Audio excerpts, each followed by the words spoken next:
Après le réarmement de la Rhénanie, le rattachement de l'Autriche au Troisième Reich, l'annexion des Sudètes, l'invasion de la Pologne par Hitler constitue une ligne rouge. Après bien des atermoiements, après bien des compromissions, Britanniques et Français réagissent enfin. Le 3 septembre 1939, ils déclarent la guerre à l'Allemagne.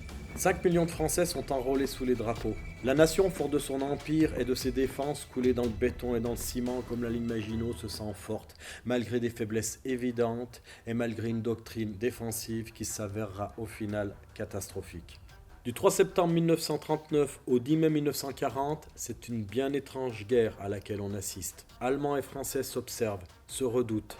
Il y a bien quelques escarmouches de ci de là et une timide offensive de l'armée française dans la Sarre, mais globalement, personne ne bouge. C'est ce qu'on appelle la drôle de guerre. Les Allemands, eux, parlent de guerre assise, la Siegkrieg. Après la drôle de guerre, les Allemands déclenchent le 10 mai le Blitzkrieg. Une nouvelle tactique militaire qui consiste à concentrer les forces terrestres, c'est-à-dire les blindés, l'artillerie, les parachutistes, les troupes d'élite et toutes les forces aériennes en un point précis du système défensif ennemi, afin d'obtenir une rupture rapide. Ainsi, les Allemands transpercent les lignes françaises dans les Ardennes, là où elles sont le plus faibles. Cette offensive éclair, mécanique, foudroyante, ouvre la porte aux armées allemandes qui s'engouffrent toujours plus profondément dans le territoire français.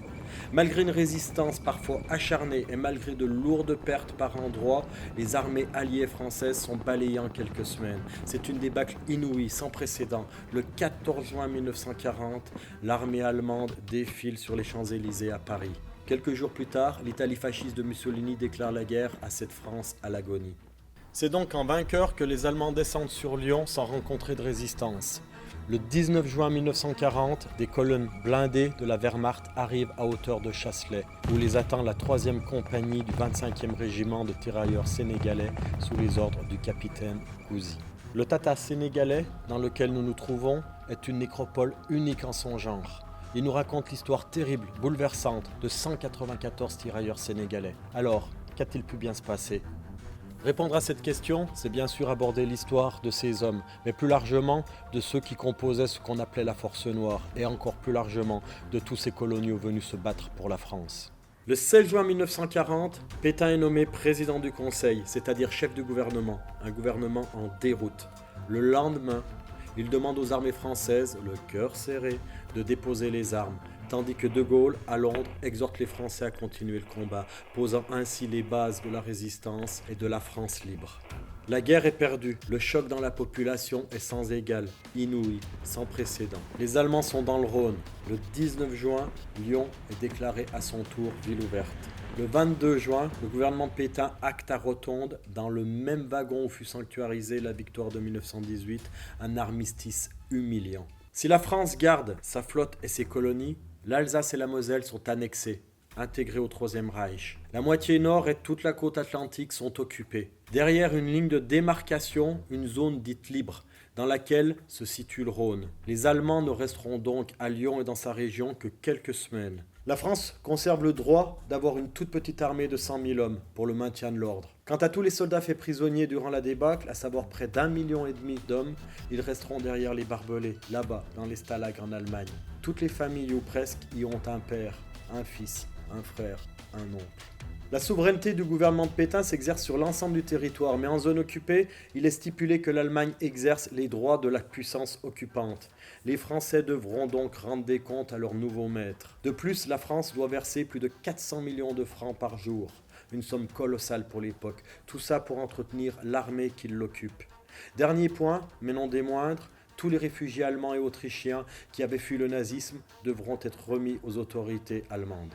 Le 24 juin, nouveau coup de massue. Un autre armistice est signé, cette fois avec l'Italie fasciste. Le 29 juin 1940, le nouveau gouvernement s'installe à Vichy. Le 10 juillet, les parlementaires sacrifient la République et donnent les pleins pouvoirs au maréchal Pétain. Il devient le chef de l'État français. Ce dernier rencontre Hitler à Montoire le 24 octobre 1940 pour éviter les grandes lignes de la future politique de collaboration. La collaboration est d'abord économique.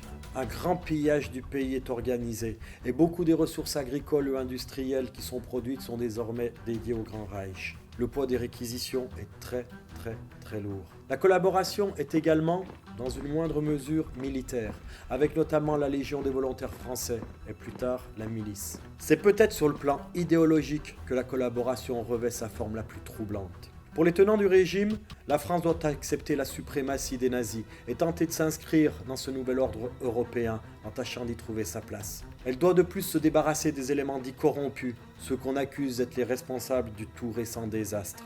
Les politiciens assimilés à la Troisième République, les forces de gauche, spécialement les communistes, les syndicalistes, les francs-maçons, de nombreux fonctionnaires, les intellectuels, certains intellectuels, mais aussi les premiers résistants et les juifs, et d'une manière générale, toute personne suspecte de ne pas adhérer à la nouvelle idéologie.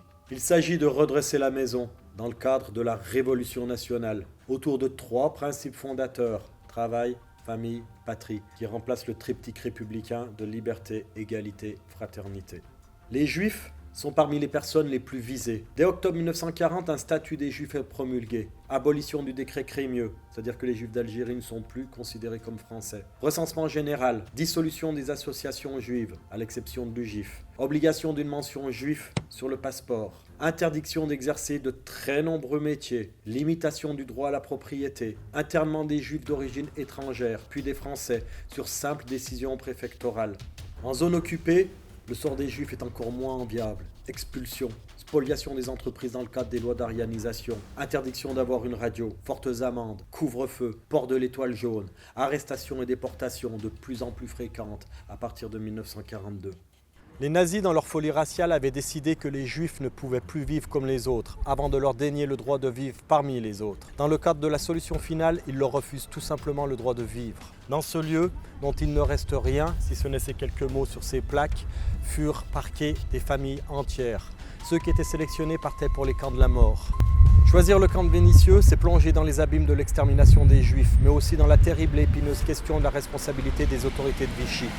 Nous sommes en août 1942, mais parce que même dans les temps les plus sombres, la lumière peut parfois jaillir, ce lieu raconte une épopée stupéfiante, un événement rarissime, un sauvetage inouï, comme seule l'histoire peut les inventer. Choisir ce lieu, c'est plonger dans une aventure sans pareille, dont plus de 100 enfants sont les héros bien involontaires. Suite au débarquement, le 8 novembre 1942, des Alliés en Afrique du Nord, Hitler ne veut pas laisser les côtes méditerranéennes sans défense alors que les Américains et les Anglais sont juste en face. Les Allemands occupent donc la zone libre le 11 novembre 1942, d'un seul coup, comme ça, sans que le gouvernement de Vichy ne puisse rien faire, ni rien dire, si ce n'est émettre quelques timides protestations. Les Allemands sont donc de retour à Lyon et dans sa région, mais cette fois, c'est pour y rester. Une de leurs premières mesures est de réquisitionner une prison pour y enfermer ceux qu'ils considèrent comme leurs opposants. Cette prison a une longue histoire, prison militaire, prison pour femmes encore récemment. C'est désormais un mémorial, un lieu sanctuarisé pour qu'on n'oublie jamais ce qui s'est passé ici durant les années 43-44 essentiellement. Dans ces murs résonnent encore les cris et les hurlements de ceux qui avaient le malheur de déplaire aux nazis, les résistants, les juifs, ceux qui se livraient au marché noir, les grévistes, les réfractaires du STO et bien d'autres encore. Franchissez ce terrible seuil et vous n'êtes plus rien, une marionnette dont on peut sceller le destin du jour au lendemain, une ombre qu'on peut effacer d'un simple revers de la main. De Montluc, on disait qu'on sort avec ou sans bagage. Derrière cette expression anodine se cache une réalité atroce. À vous de la découvrir. Le régime de Vichy s'avère être incapable de protéger les Français contre les Allemands, et il déçoit de plus en plus. Les conditions se durcissent sur tout le territoire, désormais intégralement sous la botte nazie. Les privations liées aux réquisitions s'accentuent. Les Français ont faim, les Français ont froid. Les Allemands, appuyés par la milice, créée en janvier 1943, font régner la terreur. La mise en place du service du travail obligatoire pousse vers les maquis et la résistance de nombreux jeunes. Les Allemands, considérés comme invincibles jusqu'alors, connaissent en 1942 et 1943 des revers majeurs, comme à El Alamein ou à Stalingrad. Imaginez leur défaite est désormais envisageable. La résistance française, si timide et si désarmée les premiers temps de l'occupation, gagne en efficacité au fur et à mesure que le conflit avance. Résister est un engagement moral, un choix terrible, dont on sait qu'il peut être fatal. Mais toute résistance, pour être efficiente, se doit d'avoir une organisation, des réseaux, des renseignements, des armes. Dans cette maison, s'est passé un événement d'une portée historique considérable. Alors quoi? Qui? Comment? Pourquoi? Choisir ce lieu, c'est pénétrer de plein pied dans l'histoire de ces hommes et de ces femmes clandestins en leur propre pays. Ces résistantes, ces résistants, pour qui désobéir au régime de Vichy et à l'occupant était le plus sage des devoirs. Voilà les scénaristes, je vous ai rapidement planté le décor. Maintenant les règles du jeu, vous allez voir, elles sont simples. Vous allez choisir un des 4 lieux.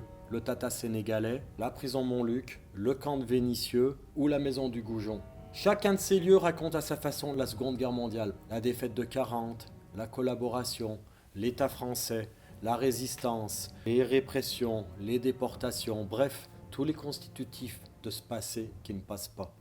Vous allez donc inventer des héros, un héros, une héroïne, plusieurs, des petits, des grands, comme vous le voulez, c'est votre choix. Vous allez lui faire vivre des aventures, leur faire vivre des aventures dans un de ces 4 lieux. Bien entendu, toute l'année, je vais vous aider, moi, en vous transférant notamment des documents sur le site de laclasse.com.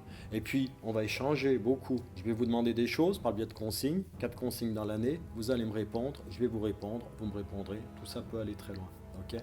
On se verra aussi physiquement. Je vais venir vous voir à peu près autour de la 2e consigne. Et puis à la fin du projet, vous allez venir ici. Vous allez découvrir notamment le lieu dans lequel on est en train de tourner cette vidéo là. Et vous allez découvrir aussi tout le reste des locaux. Vous verrez, c'est un endroit qui est hallucinant. Et puis quelque chose quand même d'important, c'est que tout ce que vous allez imaginer, il va falloir en garder une trace. À la fin, vous allez donc réaliser, toujours, c'est vous qui choisirez, un roman, un montage vidéo, des photos, un poème, une pièce de théâtre, une chanson, des dessins. C'est vous qui choisirez. Tout le travail que vous allez effectuer, qu'on va effectuer ensemble sur le site de laclasse.com, il va rester, il sera là, en quelque sorte, archivé numériquement pour toujours. C'est tant est que le numérique dure toujours, on verra bien tout ça. Toujours est-il que tout le travail que vous allez fournir, autant votre travail de prospection, vous allez quasi mener des enquêtes sur ces lieux-là, et puis tout ce que vous allez pouvoir inventer, et là je vous invite à vous lâcher, à vous libérer. Si vous dites vraiment n'importe quoi, à un moment ou à un autre, ça peut arriver, rassurez-vous, mon rôle c'est aussi de vous dire non, ça par exemple c'est pas possible, ça tu peux pas le dire et tout. Mais globalement, lâchez-vous, amusez-vous, profitez de tout ça.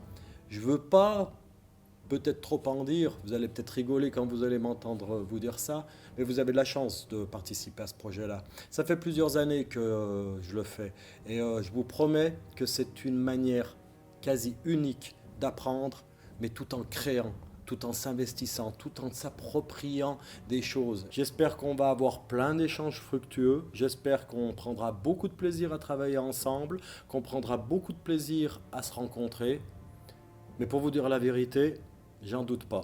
Et même, j'ai hâte que tout ça commence.